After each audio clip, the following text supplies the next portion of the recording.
লাবু, তোমার সাহস কি করে হয় ম্যাডামকে টাচ করার? তুমি জানো কত বড় আইএস অফিসার ইনি? আমার স্ত্রী হয় উনি।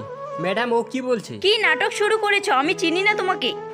জয় হিন্দ, আমার আইএস স্ত্রী। আজকের থেকে আমি তোমার স্ত্রী নই, কারণ তোমার আর আমার মধ্যে অনেক তফাৎ রয়েছে। তুমি আমাকে তোমার স্ত্রী বলবে না, বুঝেছো? এটা তুমি কি বলছো? আমার বাড়ি থেকে তোমার সঙ্গে বিয়ে দিয়েছে, তাই আমি তোমাকে বিয়ে করি। তুমি ভালো চাকরি করো, ভালো টাকা ইনকাম করো, সেই টাকা দিয়ে আমাকে আইএস বানিয়েছো। তার মানে এটা নয় যে একজন আইএস এর স্বামী এরকম দেখতে হবে।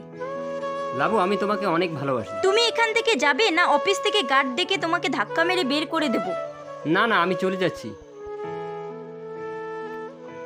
লাবু, তুমি?